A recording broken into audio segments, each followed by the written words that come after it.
First, we did not call Kenyans to go to the street. Those who went to the streets went on their own volition.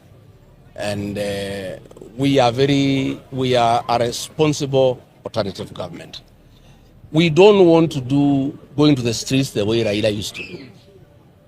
The late Right Honorable Raila Odinga would call protests. 2-3 days, he would sit down with the government and they are called off and he is absorbed into government. And life goes on. We are very conscious that we don't want to call people to the streets in futility. What we want and what we are planning is that when we call people to the streets, there must be fruits. There must be fruition. When we go to the streets, we will not come back until the demands are met. And we did agree as a united alternative government that it was not just about fuel. We have so many other issues.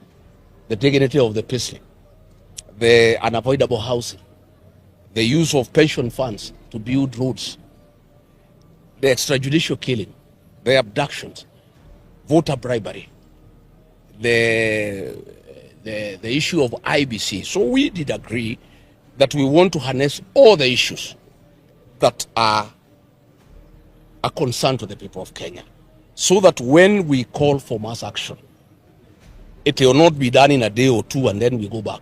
It will be done for a week, for 2 weeks, for 3 weeks, for 4 weeks, for as long as it takes until the demands are met. We were also persuaded that we needed also to engage with the other stakeholders, the agencies and the civil society. And the agencies were telling us, if we could wait a little bit, we harmonize the mass action to coincide with the anniversary of the agency on the June 25th. And from the way I can see, unless things really get out of hand, I think that is the best route to take, so that we harmonize all the issues that Kenyans have a problem with. We get all the stakeholders, the agencies included, who are actually very effective and with a proven track record of succeeding in terms of mass action. And we get the alternative government, the agencies, and all Kenyans of goodwill together. But in view of what has happened, in view of the hardships Kenyans are facing out of these fuel hikes, I think when we have a Zoom meeting tomorrow, we may have to review that position and then we inform the people of Kenya. But we did not want to take the people of Kenya to the streets the way it has been done before. People are killed, people are maimed, property is destroyed. Then we go and sit with Ruto and negotiate for positions in government. I think people have been very unfair to the people of Kenya. I don't think I can ever be party to such a kind of an arrangement where we take people to the streets so that we can ask the government to absorb us in government. We are not interested. When we do call for mass action, it must have an end game. Where does it end? It must end where the government gives in to the demands that we're gonna lay before it on behalf of the people of Kenya.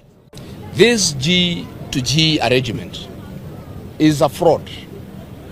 We had been told when I was in government that it was supposed to regularize prices and cushion the people of Kenya from sporadic changes in pricing system.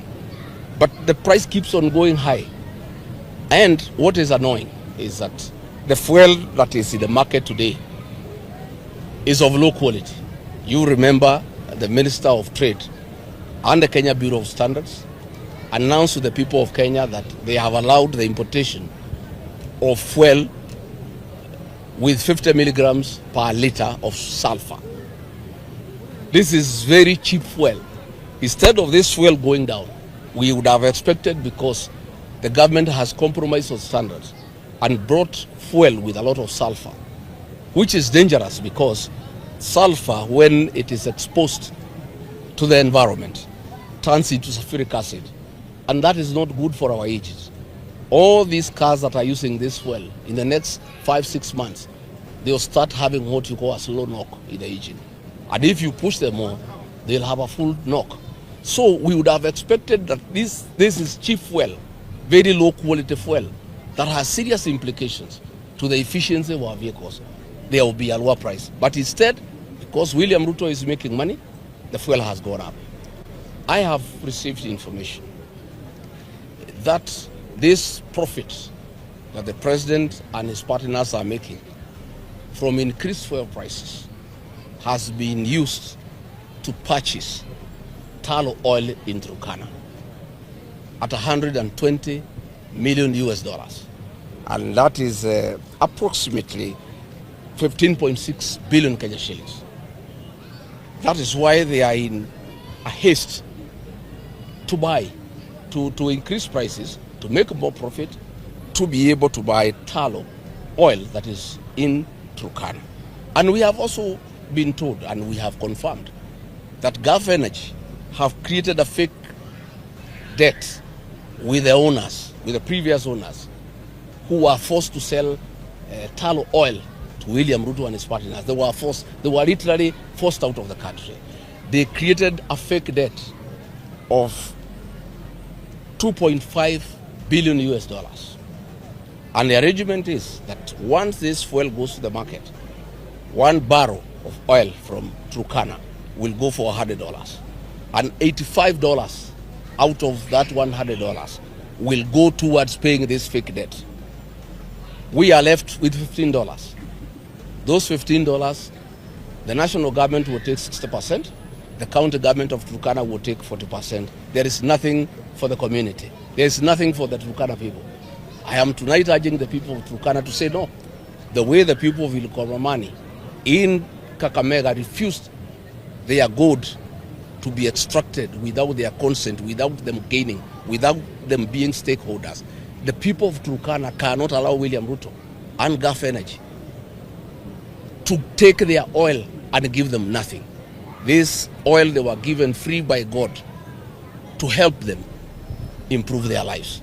This oil in Turkana is sufficient. The proceeds from that oil is sufficient to transform lives, to build schools, to build roads, to connect electricity, to get water for domestic purposes, water for animals, and water for irrigation.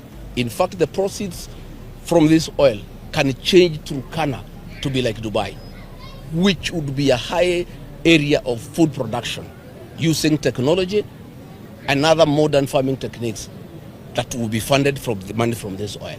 The people of Turkana cannot allow William Ruto and Gulf Energy to rob them, to steal their God-given natural resource, oil, and leave them with nothing. That is something that they must be able to do.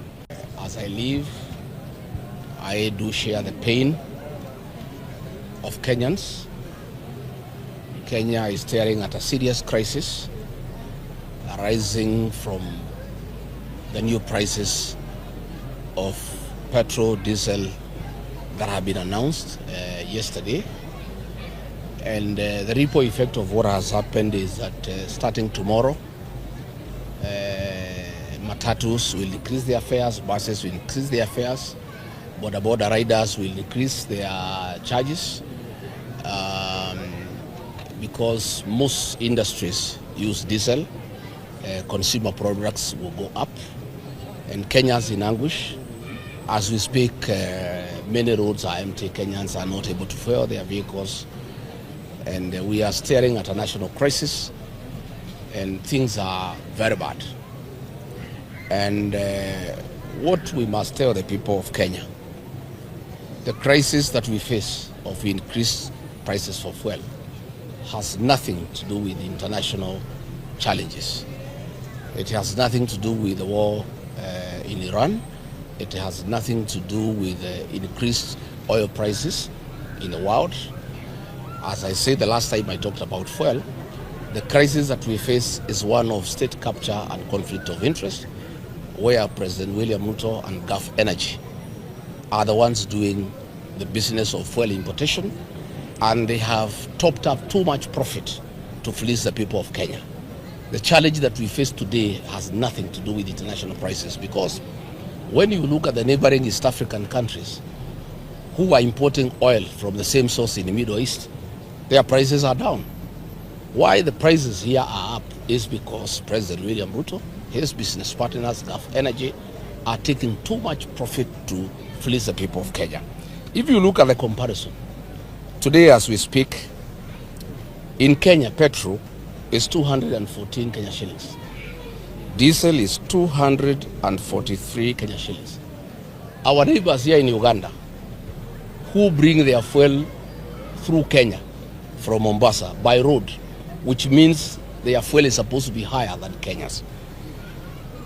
A liter of petrol in Uganda is 188 Kenya shillings. A liter of diesel in Uganda is 181 Kenya shillings. If you look at Rwanda, a liter of petrol in Rwanda is 175 Kenya shillings. A liter of diesel in Rwanda is 171 Kenya shillings. Our neighbors here in Tanzania, a little bit higher, but way below Kenya.